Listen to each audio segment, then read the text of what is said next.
Picture it, a foggy night in London. Rain softly patters against the cobblestone streets, dimly lit by flickering gas lanterns. In a grand home in the upscale part of the city lives Dr. Henry Jekyll. He's a man of intellect, respected and admired for his generosity. But behind the polished facade lies a darker desire. Jekyll longs to separate the good and evil within him.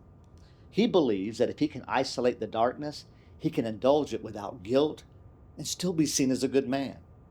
Now, driven by this idea, he creates a potion that transforms him completely into someone else. Edward Hyde. Now, Hyde is everything Jekyll is not: violent, impulsive, cruel. Now, this, of course, is Robert Louis Stevenson's book, The Strange Case of Dr. Jekyll and Mr. Hyde. See, at first, Jekyll believes he's in control, but Hyde grows stronger with each transformation, committing unspeakable acts, even murder.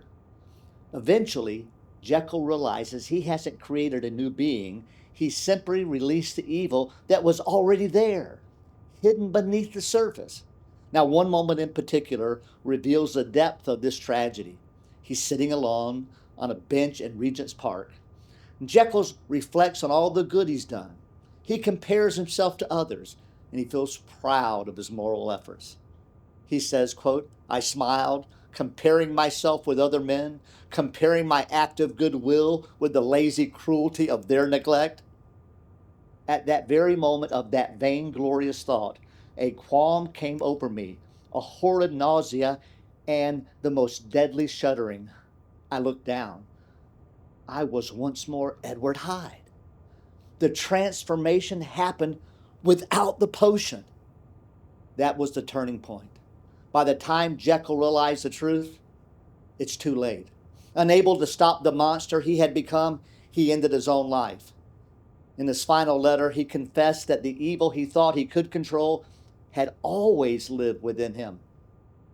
But this isn't just a story of classic literature. It holds a mirror to the divided heart of humanity. We can be like Mr. Hyde in our sin, yes, but we can also be like him in our self-righteousness. Like Jekyll, we may convince ourselves we're better than others because of our good deeds, while ignoring the pride and darkness lurking beneath. This story, though fictional, leaves us with a haunting question.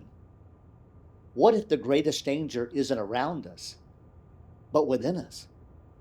Let's consider the warning of Romans chapter 6. Therefore, do not let sin reign in your mortal body, so that you obey its desires. And do not offer any parts of it to sin as weapons for unrighteousness, but as those who are alive from the dead, offer yourselves to God, and all the parts of yourselves to God as weapons for righteousness. For sin will not rule over you, because you're not under the law, but under grace.